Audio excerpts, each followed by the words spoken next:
Selamat pagi saudara, selamat berjumpa kembali dalam kasih Kristus. Shalom. Pagi hari ini kita semua bersuka cita karena Tuhan memberkati kita semua. Dengan tubuh yang sehat kita dapat beribadah bersama-sama.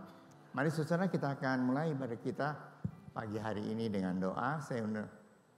Untuk kita berdiri bersama-sama, kita akan masuk dalam doa. Mari kita berdoa. Pertolongan pada kita dalam ibadah minggu yang kudus ini adalah datang daripada Tuhan yang telah menciptakan langit, bumi, dan segala isinya. Dia setia memelihara ciptanya dan tidak pernah meninggalkan perbuatan tangannya dari selama-lamanya sampai selama-lamanya. Bahwa kami dalam surga, kami ucap syukur Tuhan. Pagi hari ini kami ada di rumah Tuhan. Kami boleh datang beribadah dan kekuatan kesehatan dari Tuhan, pemeliharaan Tuhan begitu indah dalam kehidupan kami semua. Terima kasih Bapa untuk berkat Tuhan. Kami serahkan seluruh ibadah ini ke dalam tangan Tuhan. Kiranya kuasa Roh Kudus beracara dengan kami semua.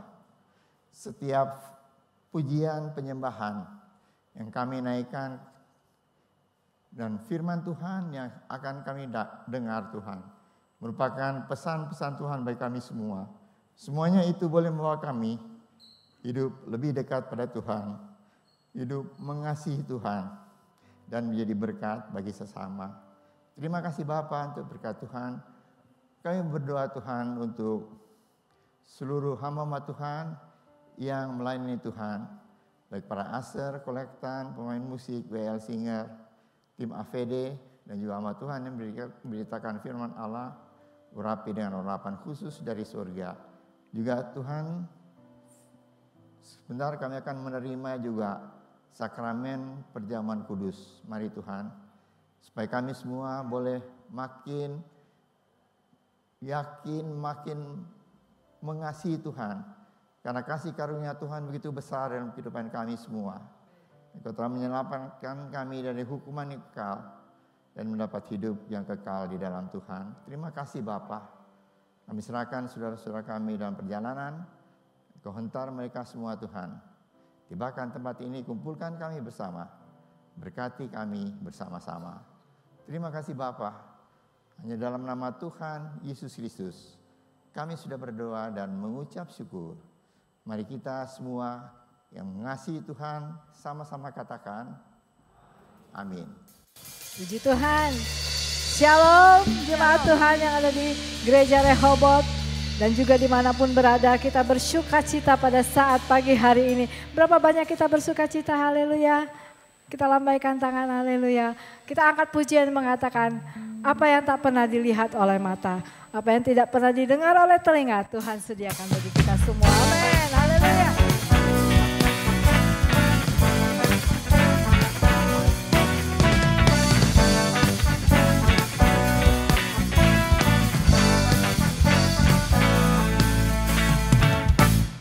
Apa yang tak pernah dilihat mata,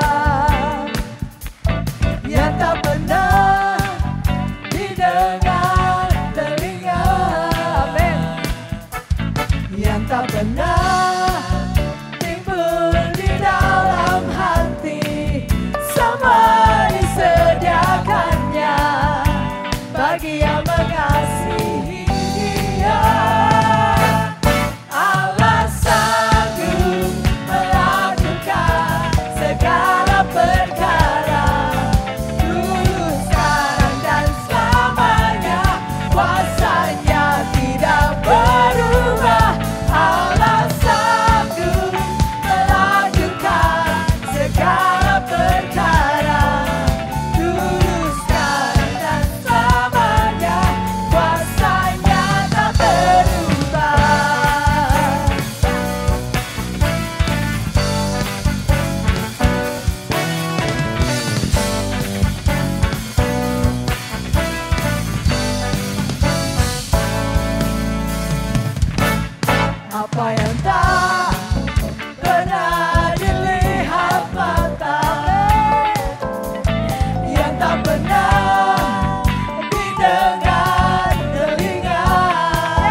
mengasihi Dia.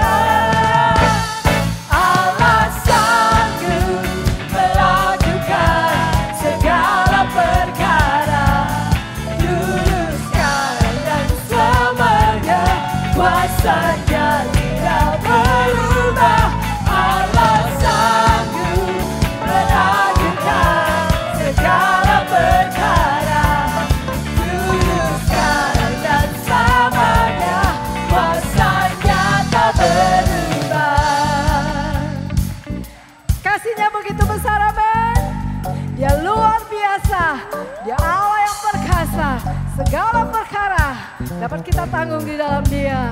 Allah kita sanggup, amin.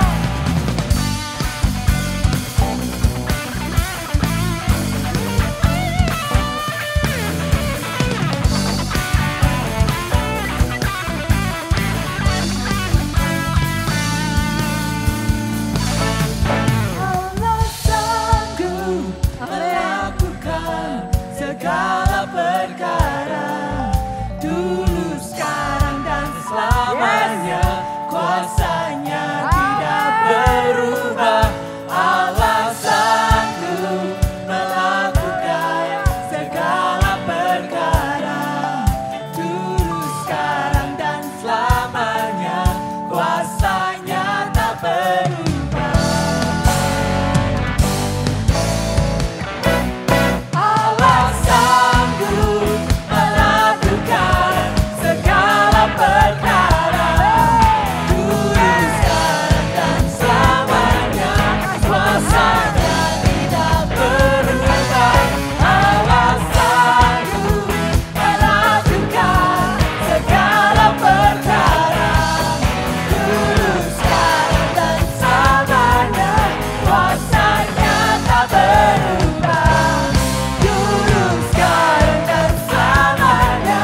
Kuasanya tak berubah. Dulu, sekarang dan selamanya. Kuasanya tak berubah.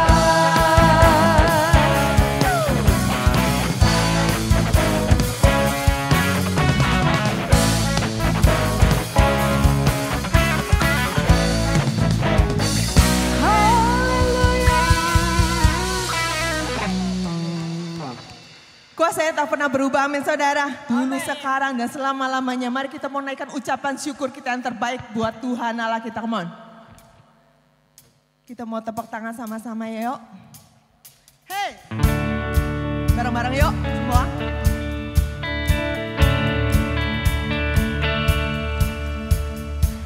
Nanti kita akan menyanyikan, ku kan bersyukur Tuhan, selamanya bersyukur. Say, ku kan tetap bersyukur selamanya, senantiasa bersyukur. Segala yang ku alami, amin, biar kehendak-Mu terjadi.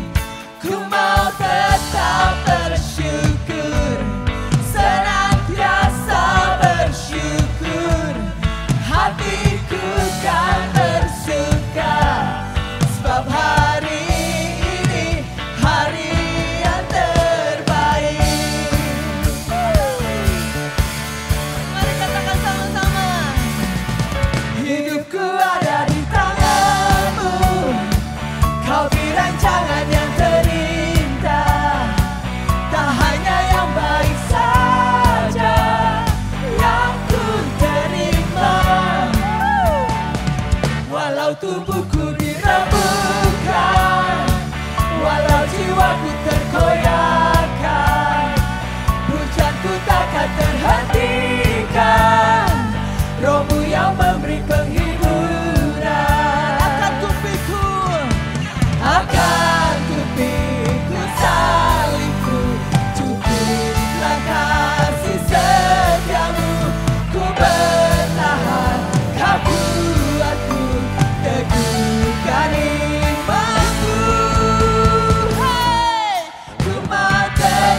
yang terbaik. Setiap hari adalah hari yang terbaik dari Tuhan, amin saudara.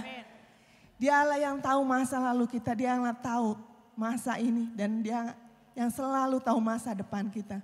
Dia Allah yang maha tahu. Dan dia Allah juga yang gak pernah tinggalkan kita, amin saudara.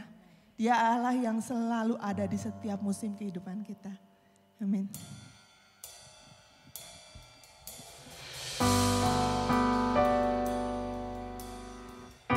Kemana kami dapat melangkah Tuhan?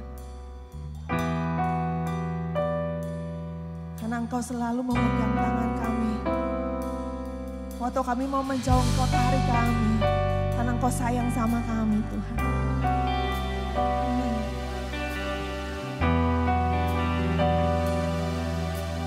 Mari katakan bersama-sama. Kemanakah aku dapat pergi menjauhi Roh-Mu Tuhan. Ku berlari mendaki ke langit, namun Engkau ada di sana. Aku terbang dengan sayap fajar, diam di ujung bumi. Namun tanganmu menuntunku selalu, bawaku mendekat padamu. Engkau Tuhan, Allah Maha Tahu, betapa dahsyatnya kuasa-Mu. Hadiratmu kini penuhiku, bawaku mendekat padamu.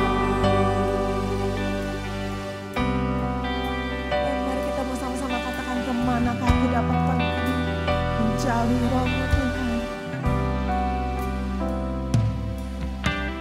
Kemanakah aku dapat pergi menjauhi Roh-Mu Tuhan. Ku berlari Tuhan, ku berlari mendaki ke langit, namun Engkau ada di sana. Aku terbang dengan sayap fajar,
bersyukur Tuhan karena kami punya Engkau.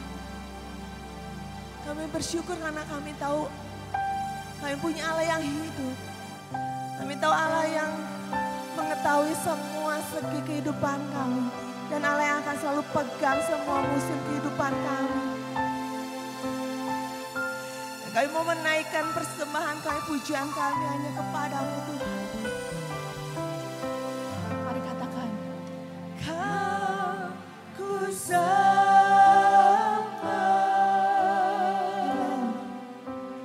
Kau ku sembah.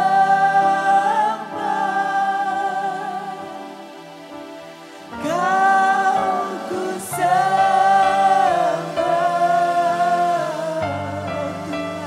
Oh Tuhan, Kau ku sembah.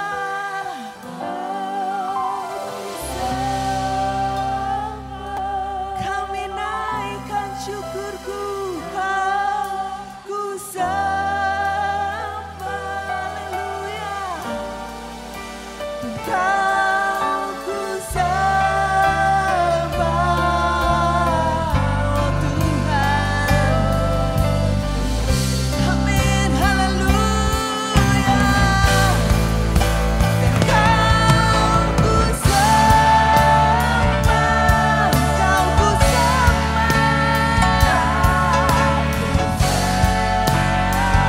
Hanya Kau Tuhan kami.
Sungguh Engkau yang layak untuk kami sembah Tuhan. Kau adalah segalanya dalam kehidupan kami Tuhan. Sungguh kami rindu pujian penyembahan kami untuk menyenangkan Engkau Tuhan. Kami serahkan juga kalau sebentar kami memberikan persembahan. Mari ajar kami untuk memberikan yang terbaik Tuhan. Seperti Allah sudah memberikan yang terbaik terlebih dahulu dalam kehidupan kami Bapa. Terima kasih Tuhan, kami mau serahkan semuanya ke dalam tamu. Dalam nama Tuhan Yesus kami sudah berdoa mengucap syukur. Amin. Silakan duduk dan silakan memberi.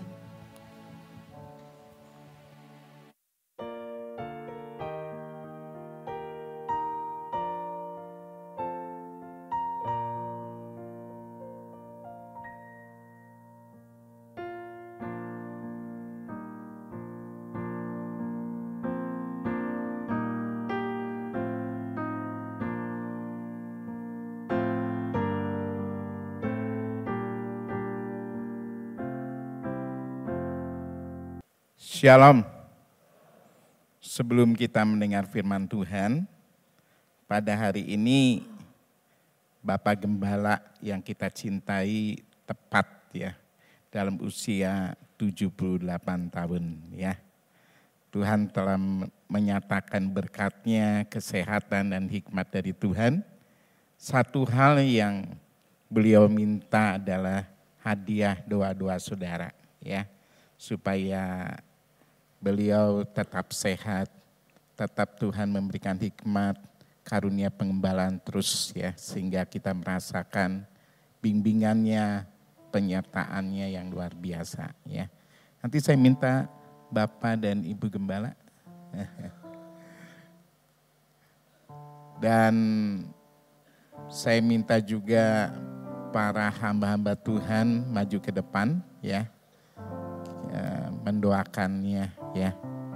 Saya minta semua hamba-hamba Tuhan ya maju ke depan dan jemaat berdiri semuanya, dan saya minta nanti WL dan singer menyanyikan mengasihi lebih sungguh, melayani lebih sungguh ya.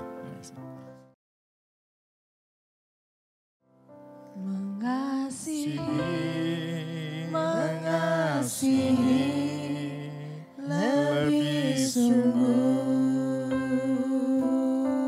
Ulurkan tangan saudara.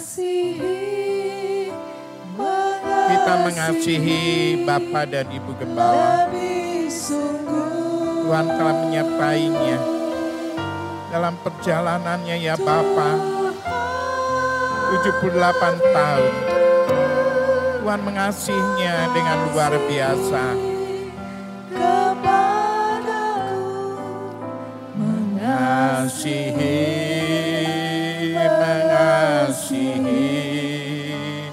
lebih sungguh, melayani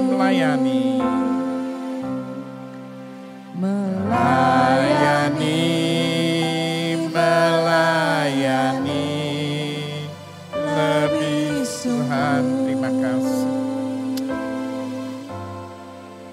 Melayani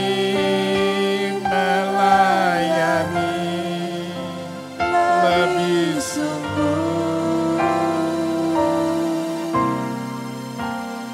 Tuhan lebih dulu melayani kepadaku. Melayani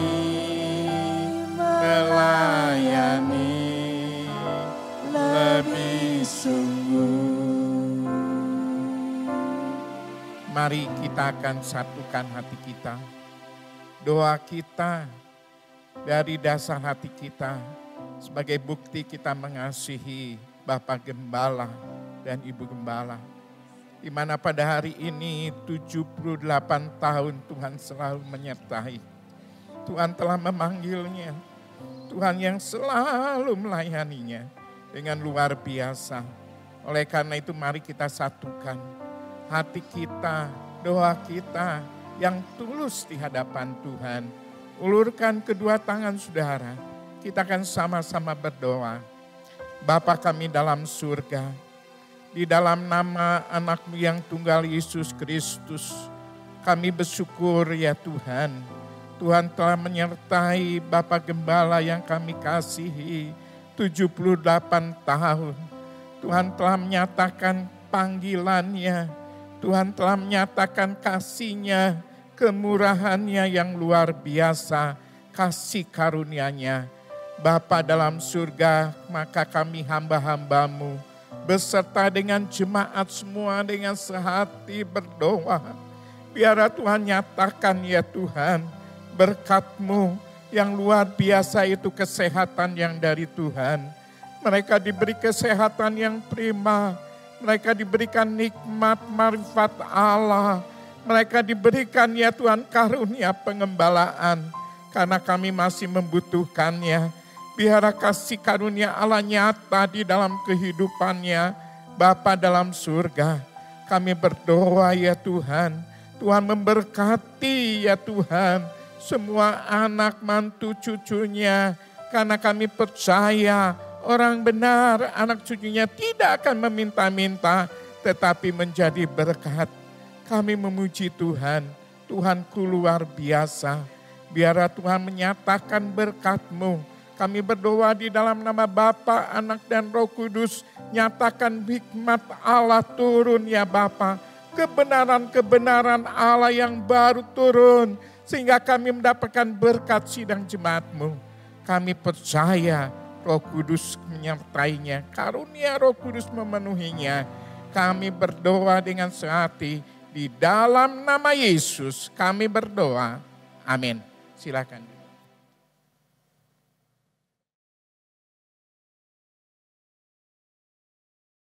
Shalom. Puji Tuhan ya, kita bersuka cita Bapak Gembala berusia 78 tahun saya sambil berdoa, aduh Tuhan berikan juga saya kesehatan seperti Pak Gem. Sampai lanjut usia tetap semangat melayani Tuhan, setia ya, menjaga integritas. Saya melihat ya benar-benar anak cucu, mantunya semua diberkati Tuhan. Ini menjadi teladan buat kita semua, amin.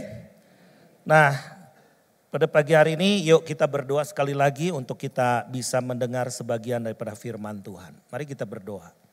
Terima kasih Tuhan untuk pagi hari ini yang begitu indah.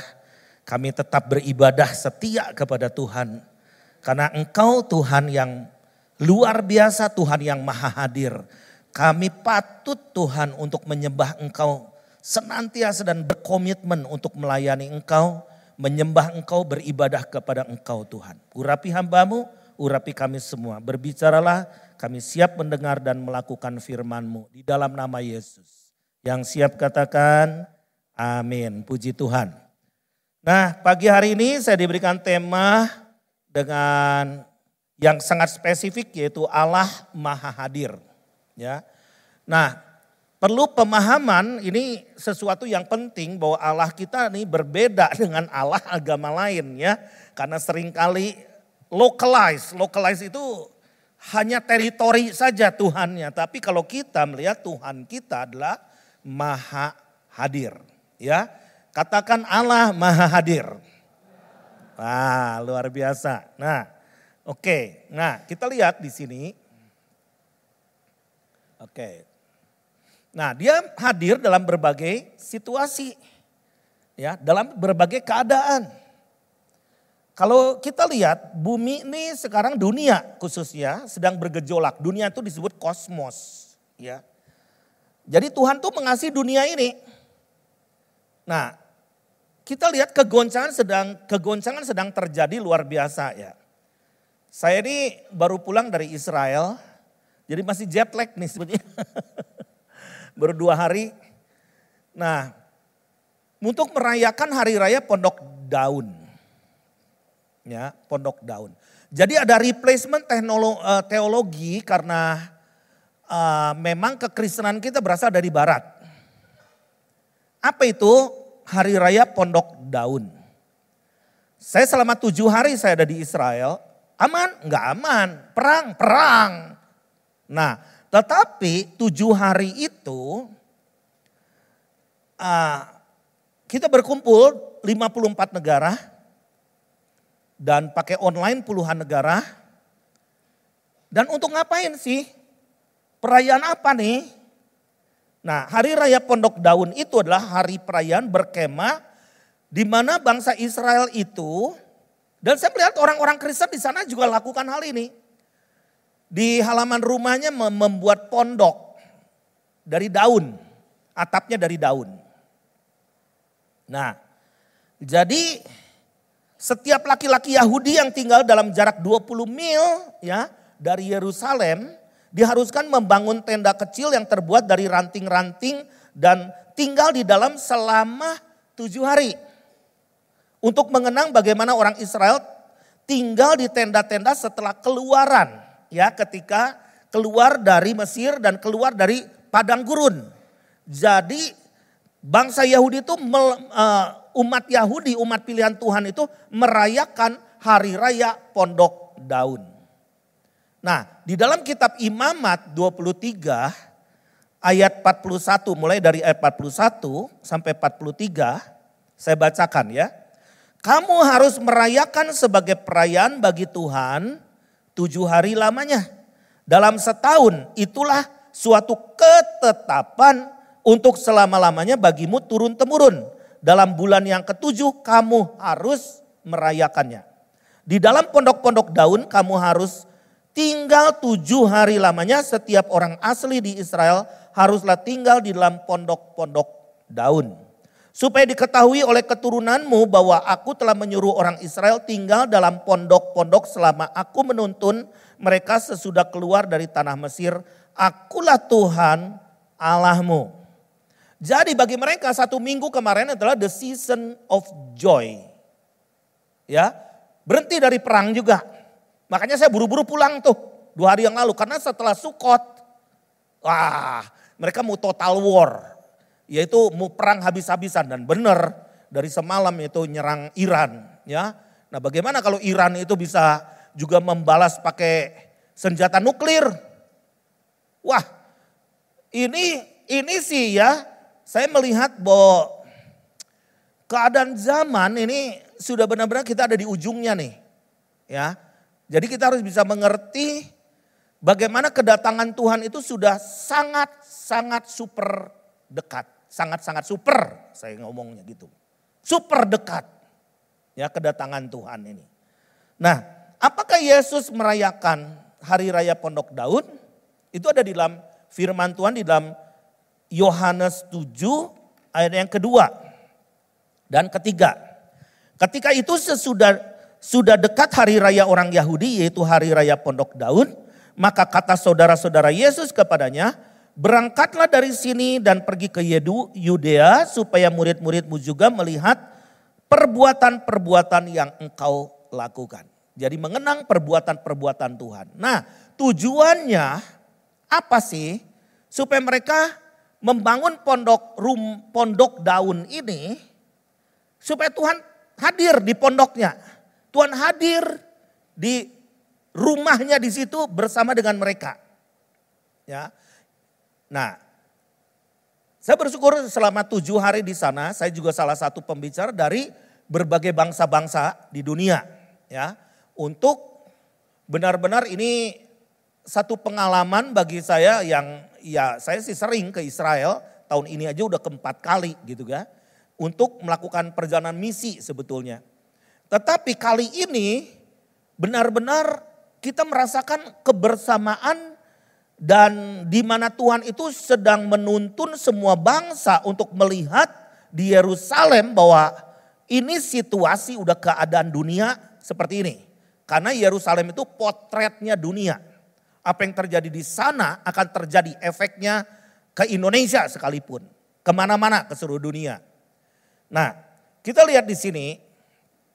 Nah, jadi puji Tuhan ada 54 negara hadir dan puluhan negara melalui online. Saya satu-satunya yang mewakili orang-orang Asia.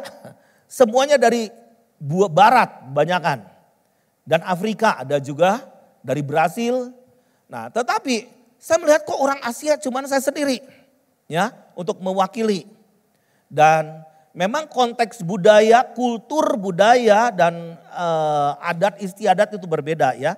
Western dengan Eastern. Kalau kita nih Eastern. Nah, jadi agak berbeda sedikit di mana saya katakan bahwa saya dengan berani bahwa revival ini, gelombang revival terakhir ini ya yang akan terjadi itu dari timur bukan dari barat. Kita jadi Kristen karena orang barat dulu. Banyak misionaris datang ke Indonesia. Tetapi ini saatnya kita harus pergi ke barat. Gak ada yang amin nih. Amin. Orang Indo jangan rendah diri. Ini saatnya kita ini akan dipakai dari timur ke barat. Amin. Amin langsung gede atuh. Indonesia akan dipakai untuk bangsa-bangsa. Tah gitu. Saya yakin percaya bahwa Rehoboth pun akan dipakai Tuhan untuk bangsa-bangsa. Amin. Kalau kita nanti sudah ada di Filipina dan lain sebagainya. Ya mungkin di negara lain, Kamboja dan ASEAN dan lain sebagainya. Bangsa-bangsa lain tuh lagi nunggu orang Indonesia nih. Kalau dulu kita nih orang Indonesia nunggu Benny Hinn, gitu. urapan luar biasa. Orang Indonesia kita kurang urapan. Amin. Dari Rehobot akan banyak penginjil-penginjil ke depan. Amin. Anak-anak muda akan dipakai Tuhan. Nah, jadi kita lihat di sini.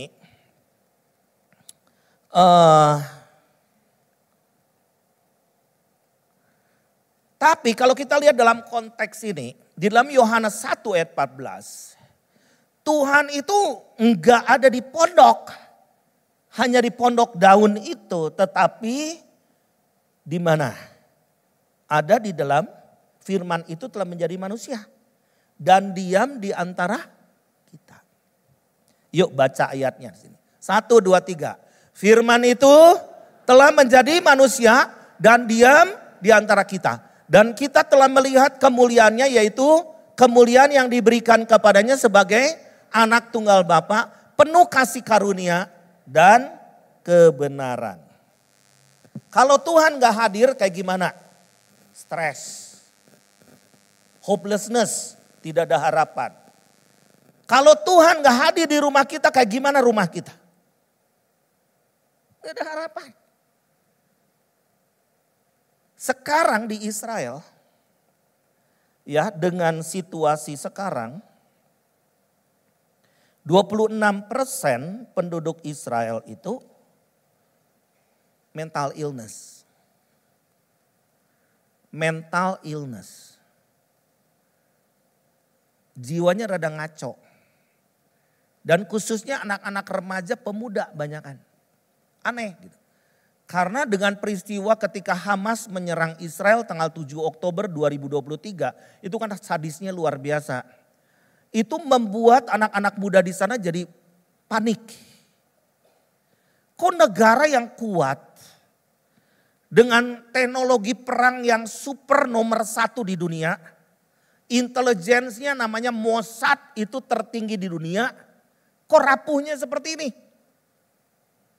Ya, kok masih bisa ada teroris bisa masuk ke rumah-rumah ngebunuhin anak-anak muda, ngebunuhin juga beberapa orang tua, tapi bahkan anak muda yang dibunuh.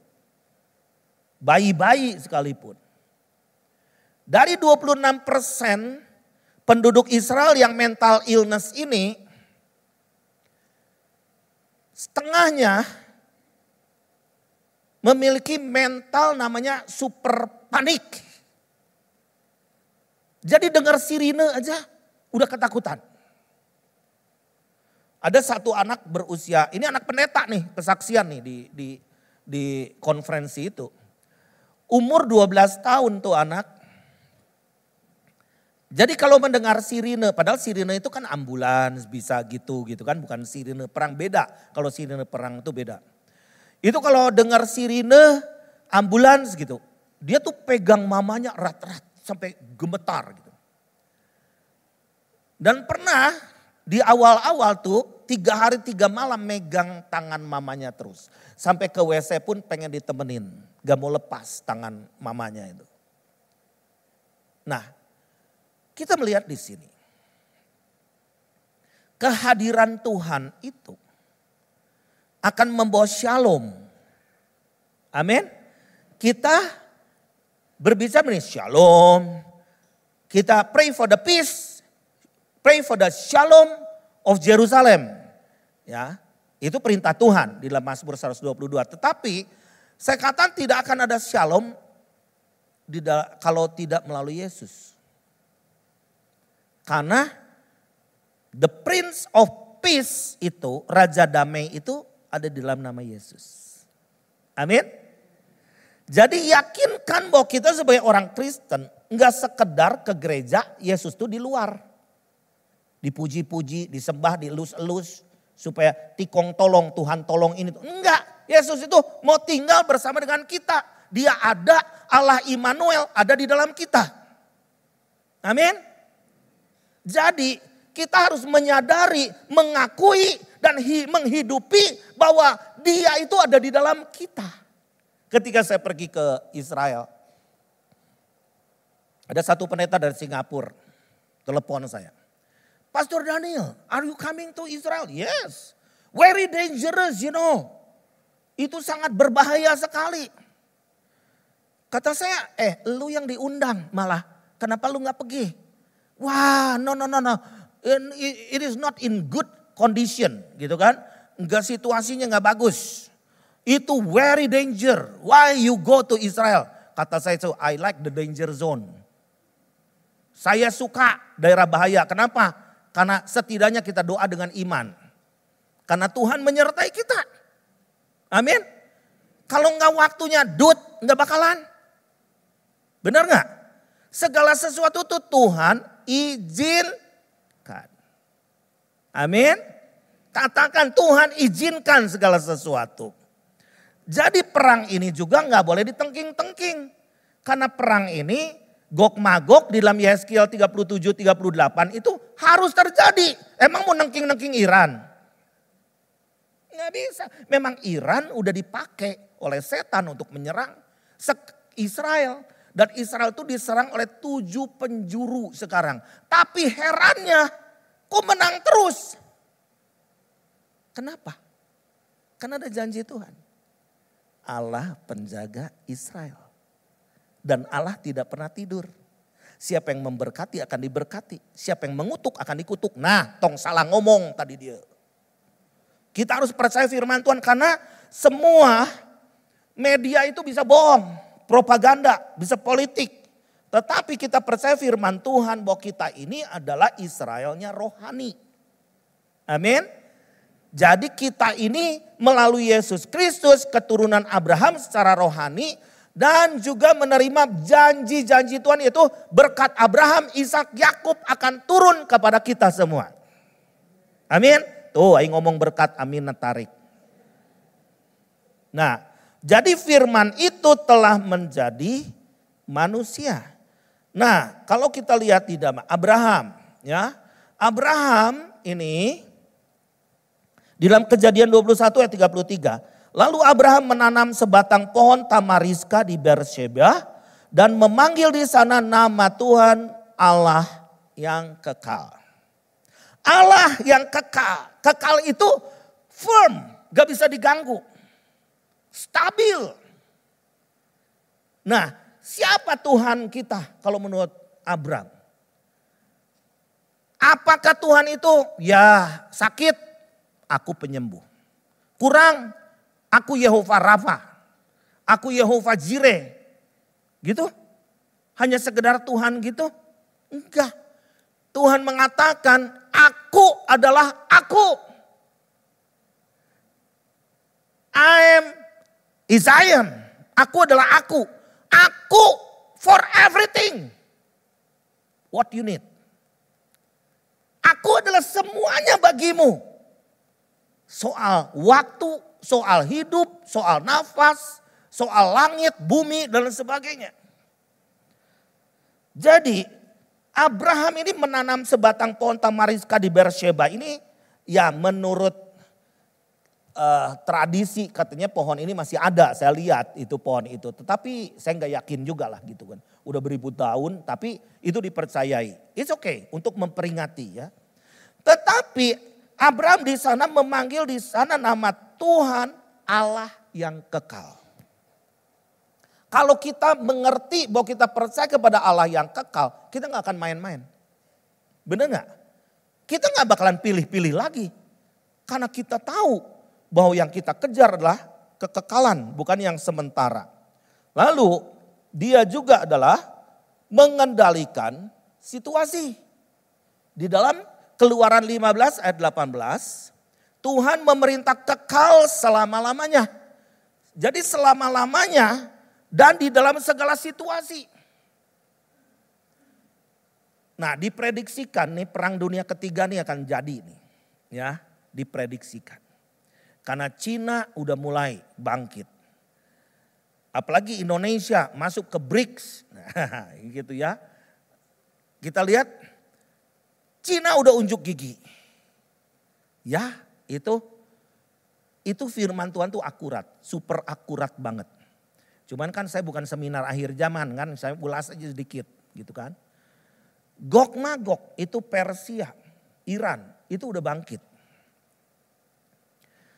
Saya lihat Turki juga udah mulai bangkit. Di mana-mana di Turki pasang benderanya, bendera Turki dan Palestina. Berarti menyerang Israel. Nah, kalau kita lihat, berarti kedatangan Tuhan itu sudah sangat dekat banget. Karena nanti yang berperang itu Tuhan sendiri. Tuhan sendiri yang akan berperang membela umatnya. Berapa sih orang Yahudi? Cuma 6 juta di situ. Totalnya cuma 14 jutaan di seluruh dunia. Tapi kok diserbu oleh ratusan juta sekelilingnya, kok bisa teguh seperti itu? Karena mereka begitu percaya bahwa Tuhan mereka bisa mengendalikan situasi. Dan herannya sekarang, bukan heran, udah waktunya ketika hari raya Sukot, itu berarti 3 hari yang lalu, itu ribuan orang Yahudi datang ke tembok ratapan. Waduh, ramainya minta ampun. Sampai mereka berdoa sampai semalam-malaman, sampai pagi, sampai hari Kamis pagi mungkin. Nah, itu mereka berdoa untuk apa? Mesias supaya datang. Dan kita percaya Mesias sudah datang bagi kita. Amin. Yesus Kristus namanya. Dan dia akan datang kembali. Menjemput kita di awan-awan. Nah, jadi kita lihat, wow, dahsyatnya Tuhan kita. Di dalam 1 Timotius 1 ayat yang ke-17. Hormat dan kemuliaan sampai selama-lamanya bagi Raja segala apa? Zaman. Allah yang kekal, yang tak nampak, yang esa. Satu. Tritunggal, satu. Ada orang nanya, Tuhan kita 3, enggak, one. Di mana Yesus adalah firman itu yang menjadi manusia, yang tinggal di antara kita. Nah, jadi karena dia itu maha hadir, omnipresence, maka kita harus respect, hormat. Saya sih ya melihat kalau orang Yahudi itu respect ke Tuhannya itu super luar biasa. Benar-benar. Dalam actingnya, ya ibadahnya itu benar-benar mereka tuh respect kepada Tuhan tuh luar biasa. Karena mereka sangat bergantung kepada Tuhan. Cuman sayangnya aja mereka gak mau menerima Yesus sebagai Tuhan dan Juru Selamat. Nah, kalau saya bersyukur dalam beberapa hari di sana, kok saya bisa nginjilin orang Yahudi malah. Bahkan ada satu prajurit, dia orang intelijen dan dia tuh merawat orang-orang yang post trauma sekitar 200-300 di Tel Aviv ya, di kota Tel Aviv di pinggir laut. Dia nganggap saya tuh father, papa. Jadi kalau saya pergi ke sana, dia, "Papa, can you stay in my house?" Waduh, orang Yahudi loh. Padahal dulu orang Yahudi ke kita nih gimana gitu kan. Nganggapnya juga kafir gitu kan. Tapi sekarang enggak. Dan dia kata, "I'm a pastor, I'm Christian."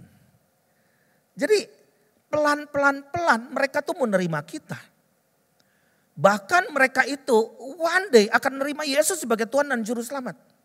Siapa yang percaya itu? Amin. Nah, kalau orang Yahudi sudah dekat seperti ini, bagaimana dengan suku-suku lain? Bagaimana dengan keluarga kita? Bagaimana dengan tetangga kita? Nah, dia itu memberikan pengharapan yang kekal. Jadi hidup ini kita harus memiliki tujuan. Di dalam Titus 1 ayat yang kedua, yuk kita baca sama-sama. 1, 2, 3. Dan berdasarkan pengharapan akan hidup yang kekal, yang sebelum permulaan zaman sudah dijanjikan oleh Allah, yang enggak bohong, tidak berdosa. Bukan katanya, tetapi kita bisa mengalami Tuhan dalam kehidupan kita sehari-hari. Nah, Dia itu Allah dari segala zaman. Bahkan janjinya untuk menyertai kita sampai kepada ujung zaman. Di dalam Wahyu 1 ayat yang ke-8, akulah Alfa dan Omega. Firman Tuhan Allah yang ada dan yang sudah ada dan yang akan datang. Yang maha kuasa. Di dalam Wahyu 22 ayat 13, aku adalah Alfa dan Omega, yang pertama dan yang terkemudian, yang awal dan yang akhir.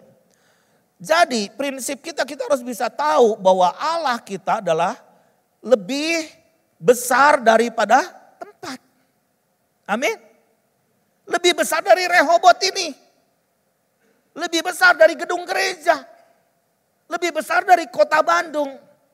Lebih besar daripada Indonesia. Dia adalah maha besar.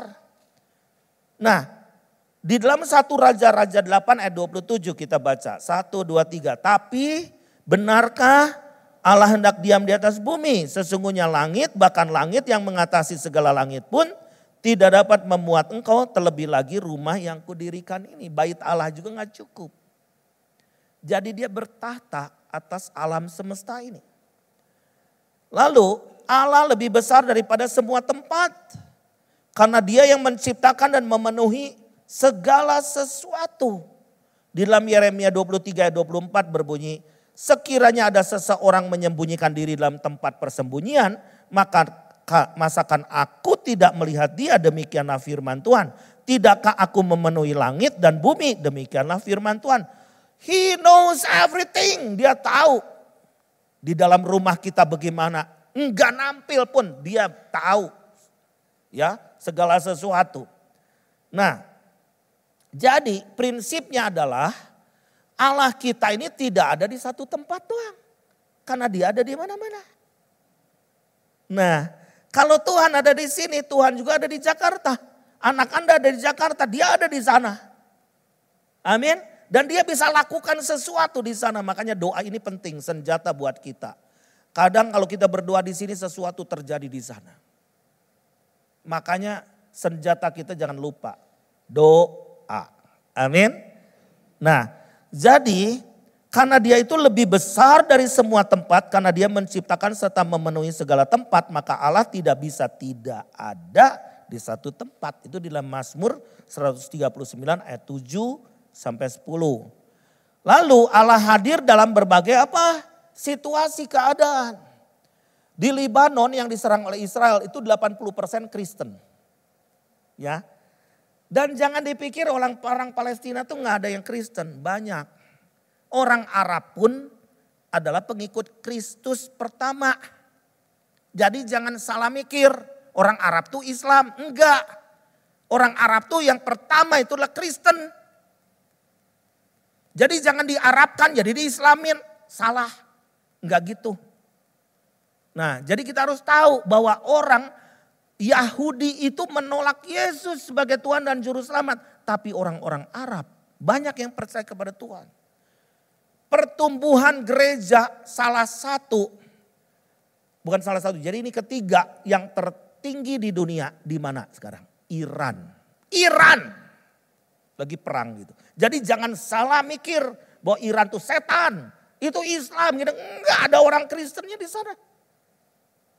Dan banyak gereja-gereja bertumbuh di sana mencari Tuhan. Wah, luar biasa sekali ya. Jadi Tuhan itu hadir dalam berbagai situasi dan apapun keadaannya. Allah hadir juga dalam segala zaman. Lagi zaman dinosaurus mungkin. Lagi zaman 2000 tahun yang lalu. Dan zaman AI. Zaman artificial intelligence. Zaman teknologi, zaman sekarang. Bukan AI lagi, AGI. Itu lebih serem lagi ya. Sekarang udah search engine nih semuanya. Sekarang bahan khotbah, cuma 5 detik tuh kalau mau apa. Chat GPT, waduh semuanya. Tapi gak ada urapan. Gak ada urapan, sekarang gereja. Oh Tuhan, di Jakarta tuh ada beberapa gereja. Sekarang khotbahnya pakai AI. Lah manusia suruh nganggur kah? Masih ada orang-orang. Gak usah pakai AI. AI itu hanya alat untuk penghubung alat untuk menyebarkan, ya, menyebarkan berita. Nah, lalu kita lihat Allah hadir dalam segala aktivitas, bukan hanya di dalam gedung gereja, di tempat kerja, di tengah perjalanan, ya, di segala waktu dan keadaan. Lagi kita ada di laut, jangan apa-apa takut. Enggak, Tuhan kita hadir dimanapun. Amin. Nah, jadi kesimpulan, karena waktu, ya. Jadi kesimpulan, jangan lupa menyertakan Tuhan dalam segala situasi. Sertakan Tuhan. Ya, Tuhan itu lembut, roh. Jadi God, tolong Tuhan. Jadi ngomong aja something yang, nah ketika saya di Israel, saya ngajar doa sedikit di situ. Ternyata orang-orang pemuda-pemuda yang aktif di sana nanya ke saya gini, "Can you teach me how to pray?" Hah? I never pray. Padahal dia aktif di media, aktif di mana. Saya jadi bingung. Teach me how to pray. Nih kataku ya, doa itu praktis. Lu lagi ngerjain di atas sana sambil doa. Gak usah doa tuh. Lipat tanganmu, tutup matamu. Enggak gitu juga. Doa tuh kita lagi nyetir motor sambil doa. Lagi nyetir mobil sambil doa. Amin. Sambil memuji Tuhan. Saya sering kali juga ngantuk-ngantuk dari Jakarta, kan saya nyetir sendiri. Saya sering kali mengkondisikan diri saya ngobrol sama orang soal rohani. Dengar khotbah atau misalkan saya nyanyi, saya berdoa. Di sepanjang perjalanan. Nah lagi macet kan pengennya kita menggerutu. Macet kamu ke Bandung. Ini asup ke Bandung meni rudet nah gitu kan ya. Ini hayang nate ngambek gitu kan. Enggak, biarlah ada damai di dalam hati kita. Tuhan kenapa Bandung jadi begini? Bayangan 2 kilometer aja bisa 45 menit. Nah biar kita doa, biar Tuhan mengendalikan segala situasi. Ya, nah jadi kita menyadari juga bahwa Dia tuh sanggup menolong kita dan menuntun kita. Allah sanggup, katakan Allah sanggup. Lalu sertakan Tuhan dalam mengambil setiap keputusan. Seringkali kita keceletot salah, mutusin salah, udah benyok, baru Tuhan kenapa begini? Cek Tuhan teh, eta mau keputusan sorangan. Apakah kita dalam mengambil keputusan selalu menyertakan Tuhan? Pernah gak kita mau rencanakan sesuatu sekeluarga dan kita berdoa sekeluarga Tuhan. Kami mau ngambil keputusan ini. Bagaimana? Ya, lalu jangan takut menghadapi situasi apapun di depan kita. Sekalipun aku dalam lembah kelam kata firman Tuhan. Di dalam Mazmur 23 ayat 4 yang di bawah kita baca 1, 2, 3. Sekalipun aku berjalan dalam lembah kekelaman, aku tidak takut bahaya. Sebab engkau besertaku, gadamu dan tongkatmu itulah yang menghibur aku. Jadi sekarang dunia sedang dipenuhi dengan satu situasi namanya loneliness. Makanya lonely planet nih sekarang nih. Kenapa? Di tengah situasi rame pun orang kesepian. Duduk di alun-alun tapi kesepian, hayang bunuh diri. Astagfirullah.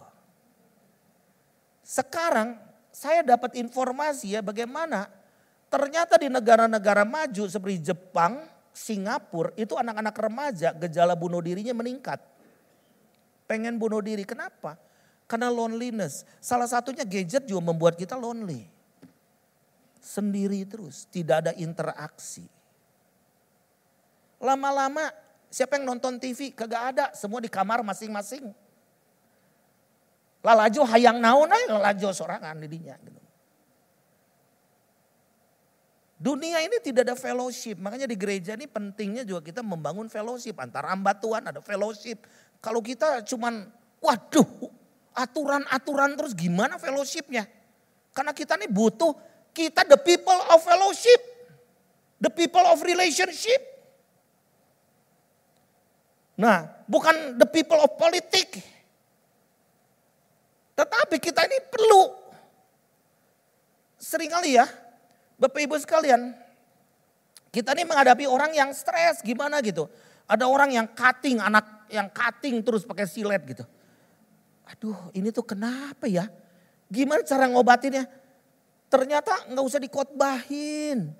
Gak usah ngomong, bertobat ya gak boleh, itu tuh jahat, itu setan, itu tuh gini.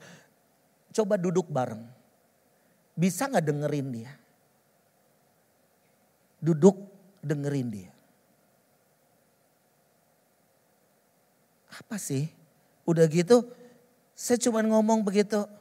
Kalau perlu aku ya call aja aku. I'm with you. Saya katakan aku bersama dengan kau. Aku akan bisa tolong. Hanya sentuhan sedikit orang tuh luluh sekarang, zaman sekarang nih. Begitu. Jadi merasa sendiri.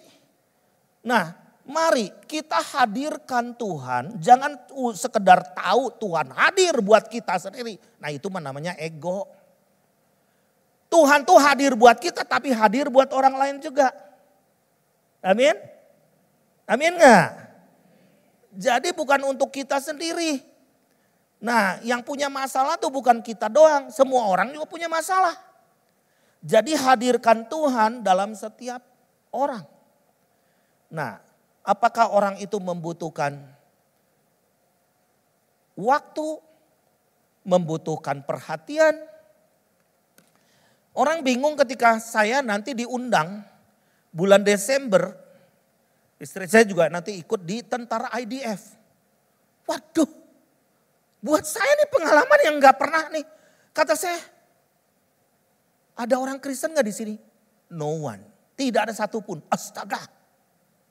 Saya khotbah di orang Yahudi KB. Sementara Yesus jadi ditolak sama orang Yahudi.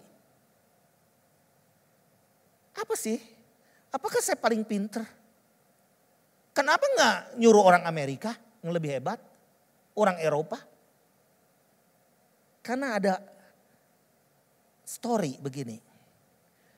Ketika mereka dalam keadaan sulit bulan Desember tahun lalu setelah perang,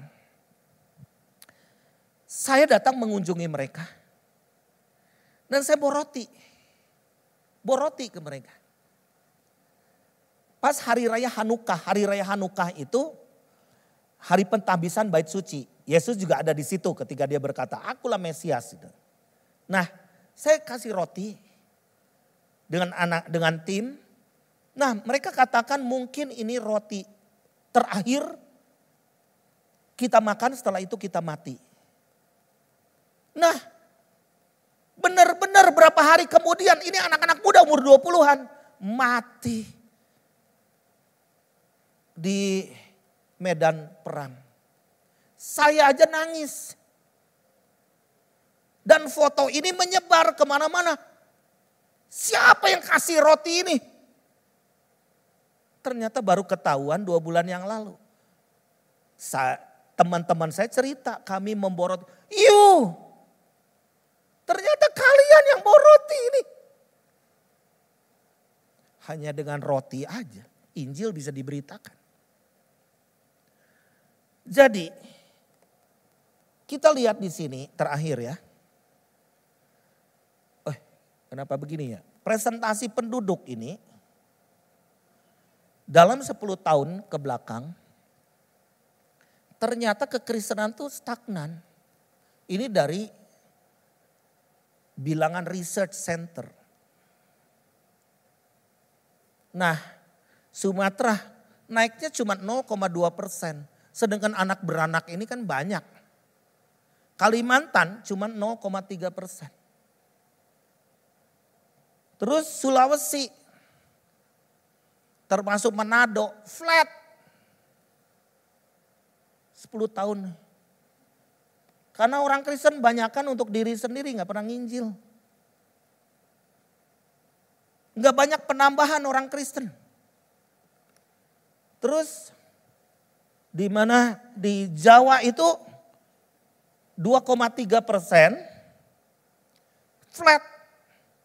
2010 sampai ke 2020.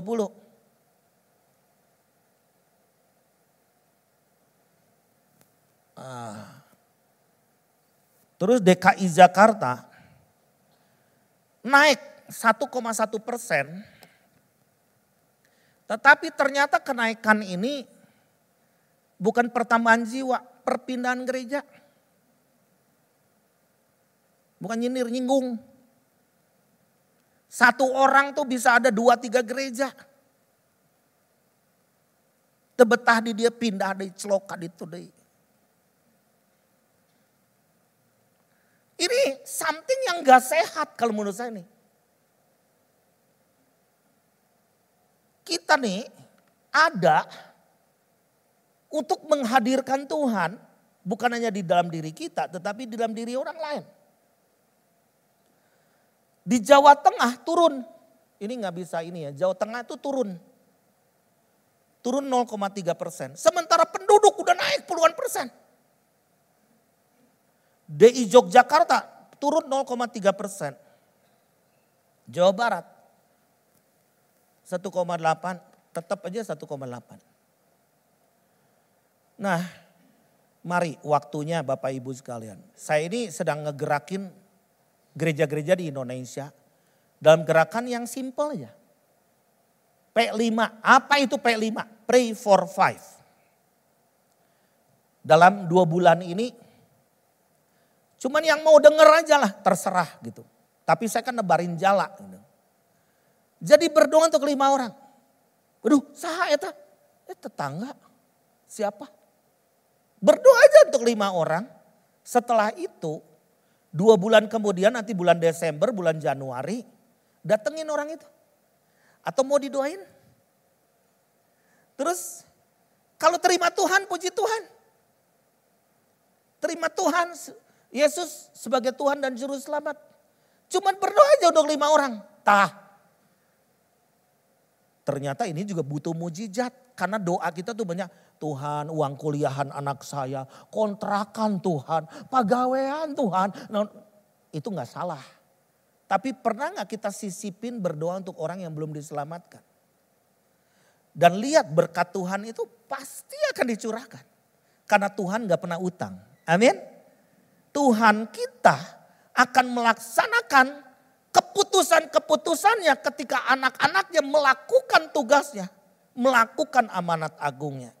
Perang akan terjadi. Yes. Gempa bumi akan terjadi. Yes.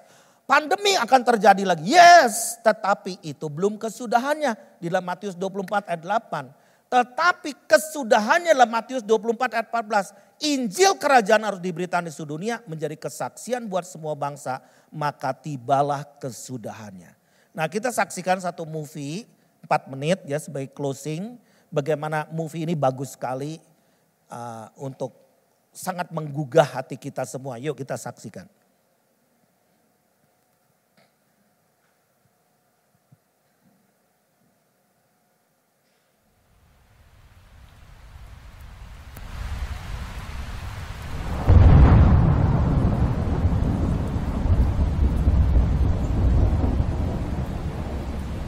The job is not done in the world that Christ gave us to do, and the mandate is still binding on us today. That's why we speak of unreached people groups. But the missions is the back-breaking, culture-penetrating, darkness-shattering initial work to penetrate, plant the church, see it flourish, get its own elders, train its own people, evangelize its own networks. That's the task of missions. It's not over. And that Jesus Christ is the only way to heaven. And the alternative is hell. And millions and millions and millions of people are on their way there. And we have the only means of escape in our heads and in our hearts. Jesus Christ. There are many prodigal sons. On our city streets they run. Searching for shelter,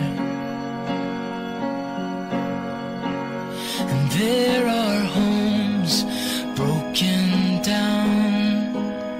People's hopes have fallen to the ground from failures. This is an emergency.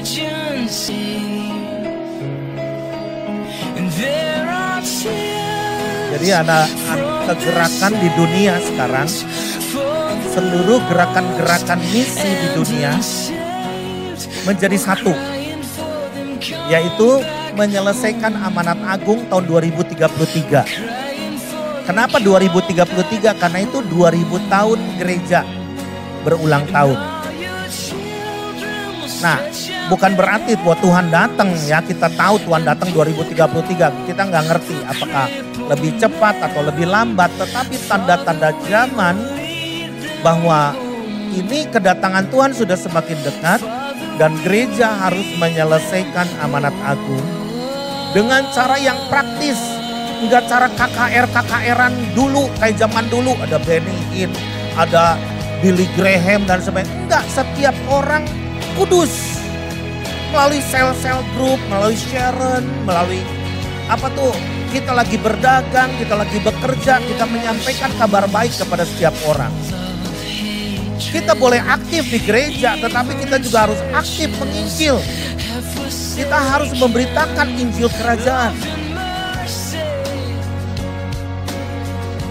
Jadi gereja adalah gereja untuk menjadi kaki tangannya Tuhan, menjadi suara Tuhan di bumi ini.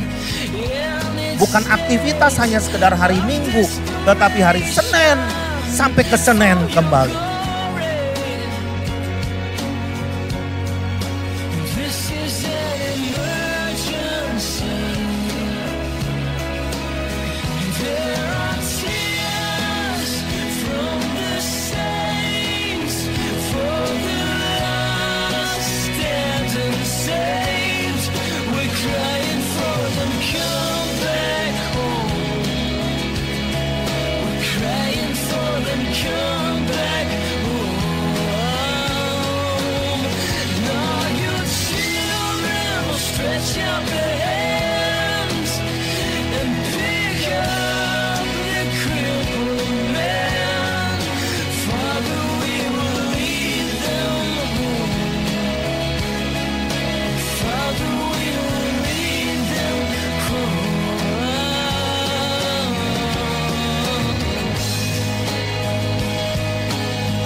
Banyak korban dari peperangan dan situasi dunia sekarang adalah anak-anak.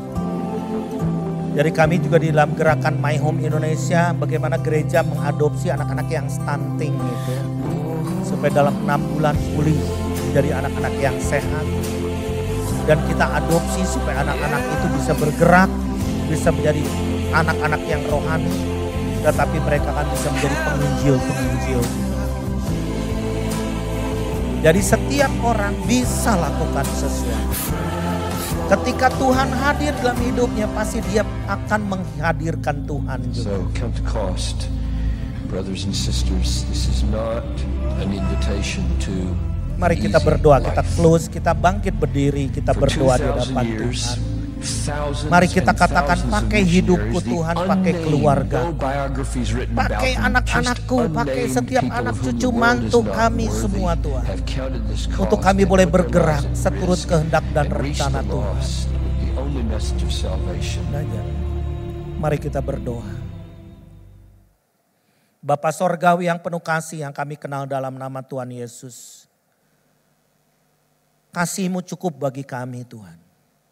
Kau hadir dalam hidup kami.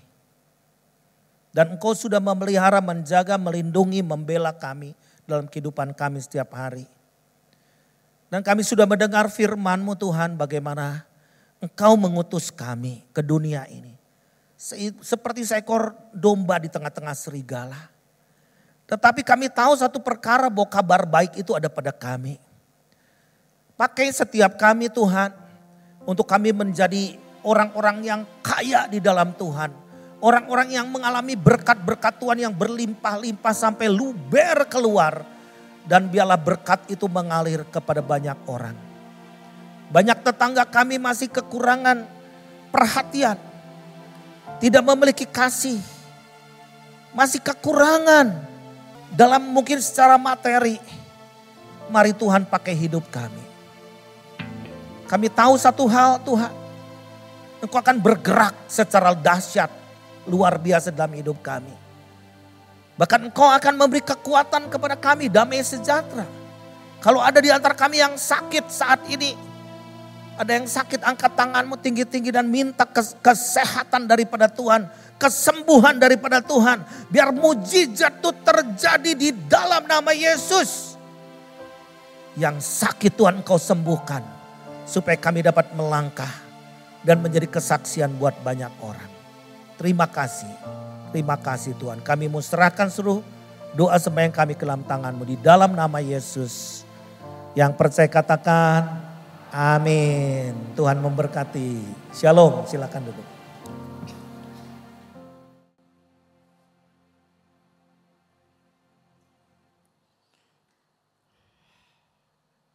Baik saudara, kita akan melanjutkan dengan perjamuan kudus. Mari kita persiapkan segala sesuatu yang ada di tangan saudara. Untuk kita sama-sama masuk di dalam perjamuan kudus ini.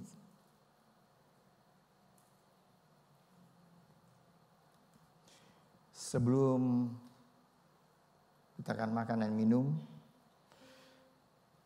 perjamuan kudus, saya akan bacakan firman Tuhan untuk kita semua. Sebab apa yang telah kuteruskan kepadamu telah kuterima dari Tuhan, yaitu bahwa Tuhan Yesus pada malam waktu ia diserahkan mengambil roti. Dan sesudah itu ia mengucap syukur atasnya. Ia memecah-mecahkannya dan berkata, inilah tubuhku yang diserahkan bagi kamu. Perbuatlah ini menjadi peringatan akan aku. Demikian juga ia mengambil cawan sesudah makan lalu berkata, cawan ini adalah perjanjian baru yang dimeteraikan oleh darahku. Perbuatlah ini setiap kali kamu meminumnya menjadi peringatan akan aku. Sebab setiap kali kamu makan roti ini dan minum cawan ini, kamu memberitakan kematian Tuhan sampai ia datang. Jadi barang siapa dengan cara yang tidak layak makan roti atau minum cawan Tuhan, ia berdosa terhadap tubuh dan darah Tuhan. Oleh karena itu, hendaklah tiap-tiap orang menguji dirinya sendiri, dan baru sesudah itu ia makan roti dan minum dari cawan itu. Karena barang siapa makan dan minum tanpa mengakui tubuh Tuhan, ia mendatangkan hukuman atas dirinya. Sebab itu banyak di antara kamu yang lemah dan sakit, dan tidak sedikit yang meninggal. Kalau kita menguji diri kita sendiri, hukuman tidak menimpa kita. Tapi kalau kita menerima hukuman dari Tuhan, kita dididik supaya kita tidak akan dihukum bersama-sama dengan dunia. Saudara, meskipun Gereja Rehoboth kita mengadakan perjamuan kudus tiap bulan pada minggu keempat, itu tidak membuat atau dengan tujuan supaya kita biasa untuk makan dan minum perjamuan kudus. Tidak, saudara. Tujuannya adalah supaya kita sama-sama pada saat kita makan dan minum perjamuan kudus, kita diingatkan kembali akan pengorbanan Yesus yang begitu besar untuk kita semua di atas kayu salib, sehingga kita semua boleh diselamatkan di dalam Tuhan. Oleh sebab itu saudara, kita tidak akan asal makan dan minum, tidak. Tapi pada saat roti dan anggur ada di tangan saudara, di tangan kita semua, itu boleh lebih mengingatkan apa yang telah Yesus lakukan untuk kita semua. Saya undang mari kita berdiri bersama-sama. Kita nyanyi satu kur, yaitu Tuhan Yesus Kau.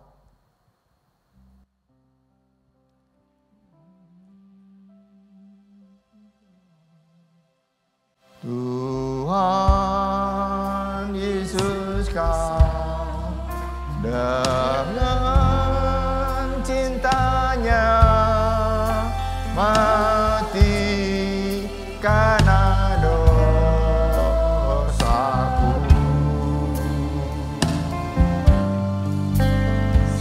supaya saya percaya Dia dan hidup sampai selamanya. Mari kita berdoa, nanti Ibu Gembala akan bawa kita dalam doa.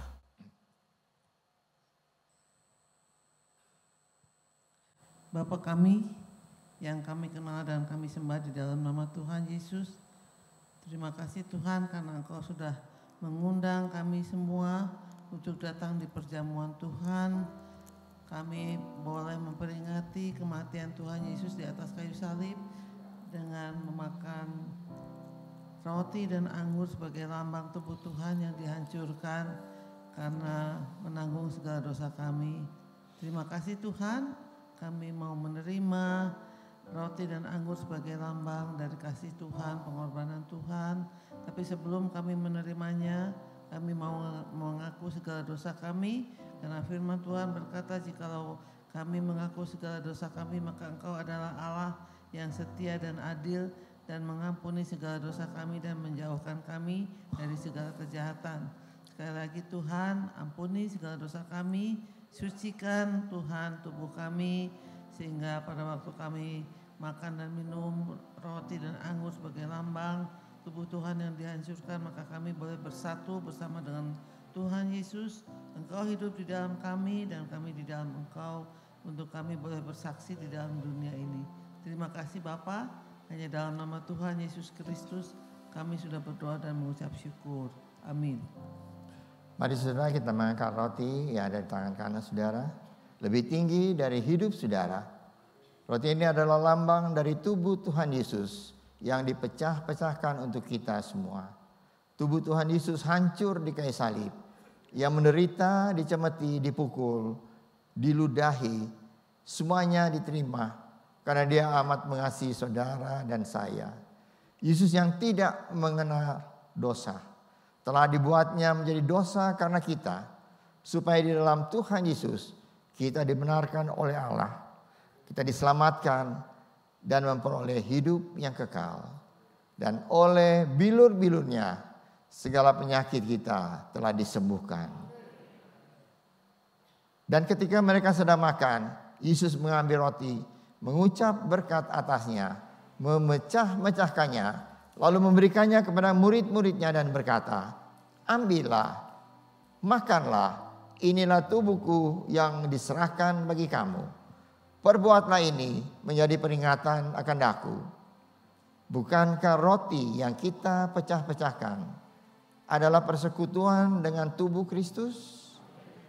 Marilah kita makan bersama-sama dalam nama Tuhan Yesus Kristus. Amin.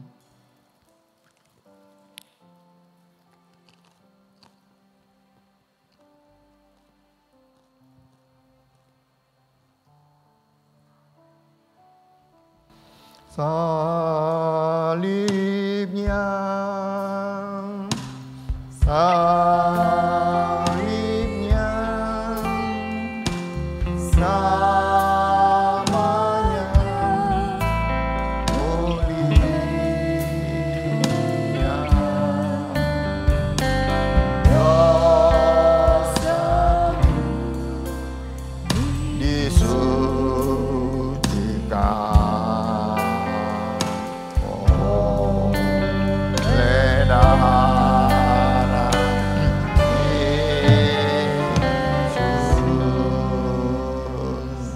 Mari saudara, ketahuannya berisi anggur di tangan kanan saudara, lebih tinggi dari hidup saudara.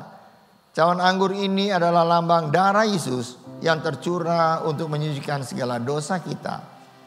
Bagaimanapun besar, berat, dan hitamnya dosa kita, darah Yesus menyucikan kita dari segala dosa. Dan jika kita mengaku dosa kita, maka Ia adalah setia dan adil dan akan mengampuni segala dosa kita dan menyucikan kita dari segala kejahatan. Kita dibenarkan, kita dikuduskan di dalam Kristus dan diangkat menjadi anak-Nya. Sesudah makan Ia mengambil cawan, mengucap syukur, lalu memberikan kepada mereka dan berkata, "Cawan ini adalah perjanjian baru yang dimeteraikan oleh darahku. Minumlah kamu semua, sebab inilah darahku, darah perjanjian ditumpahkan bagi banyak orang untuk pengampunan dosa. Perbuatlah ini setiap kali kamu meminumnya menjadi peringatan akan aku." Bukankah cawan pengucapan syukur yang atasnya kita ucapkan syukur adalah persekutuan dengan darah Kristus? Marilah kita minum bersama-sama dalam nama Tuhan Yesus Kristus. Amin.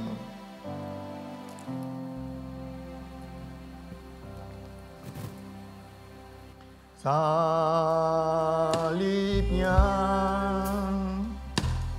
salibnya, selamanya mulia.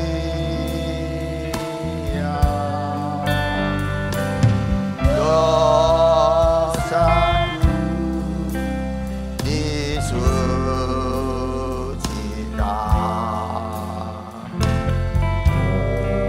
oleh darah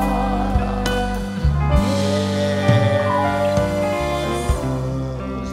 Mari saudara, tidak ada satupun yang tutup mulut. Kita semua buka mulut kita untuk mengucap syukur. Karena betapa besar kasih Allah dalam kehidupan kita semua. Yang kita boleh mendapat hidup yang kekal di dalam Tuhan. Mari kita berdoa. Bapa kami dalam surga, terima kasih Tuhan untuk berkat Tuhan bagi kami semua.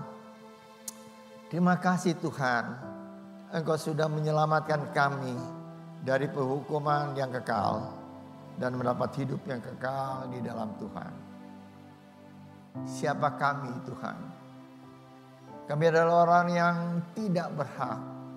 Kami adalah orang yang harusnya dihukum. Kami mengucap syukur untuk berkat Tuhan yang begitu besar.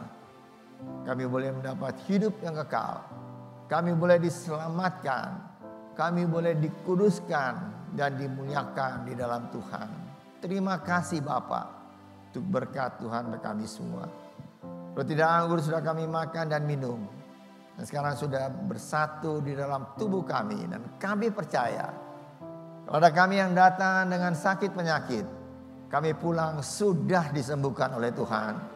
Kalau kami datang dengan hati yang susah, kami pulang sudah dihibur oleh Tuhan. Kalau kami datang dengan tubuh yang lemah, kami percaya kami pulang dengan sudah dikuatkan oleh Tuhan. Terima kasih Bapa untuk berkat Tuhan. Kami percaya Tuhan Kau tidak pernah meninggalkan kami semua. Kau menyertai hidup kami semua dimanapun kami berada. Dan melalui hidup kami boleh memuliakan Engkau. Terima kasih Bapa. Dalam nama Tuhan Yesus Kristus, kami sudah berdoa dan mengucap syukur. Amin. Silakan duduk saudara. Saudara yang dikasihi oleh Tuhan, pada hari ini saya mengucap syukur pada Tuhan dan tentu keluarga kami. Karena Tuhan sudah memimpin, memberkati dan menambahkan 1 tahun lagi dalam kehidupan saya. Dan kalau saya bisa mengalami hal ini, tentu ini bukan karena kekuatan kami. Tapi ini saya yakin ini adalah berkat Tuhan dan juga berkat dari doa-doa saudara semua. Maka oleh sebab itu melalui tempat ini Saya mengucapkan banyak terima kasih untuk setiap doa. Kapanpun saudara naikkan untuk mendoakan saya atau kami sekeluarga dalam pelayanan kami supaya boleh tetap jadi berkat dengan kekuatan dan kesehatan dari Tuhan. Puji Tuhan. Saya juga mengucapkan banyak terima kasih dari tadi pagi sekali sudah telepon sudah berdering untuk mengucapkan selamat, doa-doa saudara semua, tanda kasih saudara semua. Saya tidak dapat membalas, tapi saya berdoa supaya Tuhan saja yang akan membalas dengan berkat-Nya yang berlimpah-limpah. Selanjutnya saudara, pengumuman yang kedua adalah mari saudara kita berdoa saudara untuk pengutusan misionaris. Kita tahu semua bahwa kira-kira 22 tahun yang lalu pengutusan misionaris yang pertama dari Gereja Rehoboth itu ke Manila. Dan puji Tuhan, sampai sekarang jemaat di Manila dari 10 orang sampai 15 orang.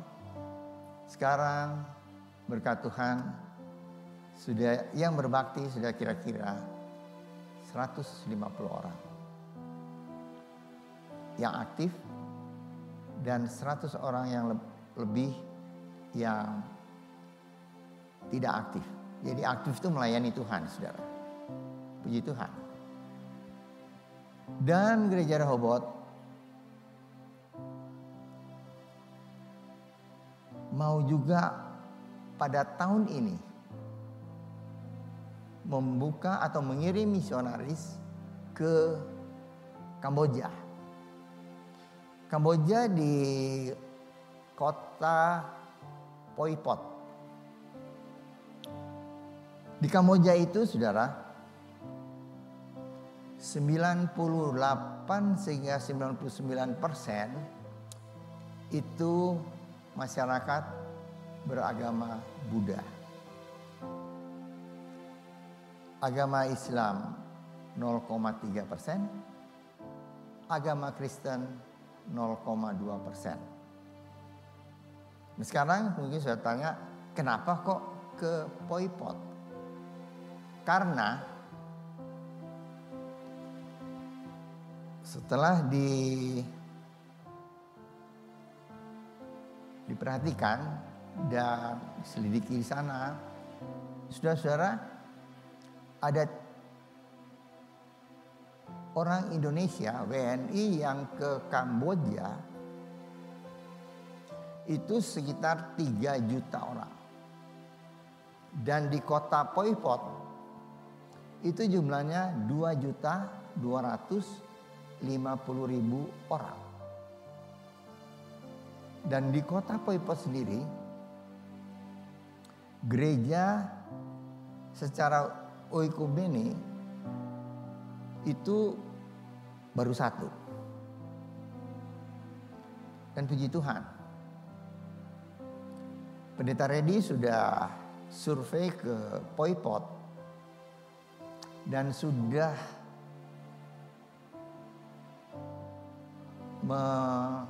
menyewa kontrak satu tempat untuk beribadah.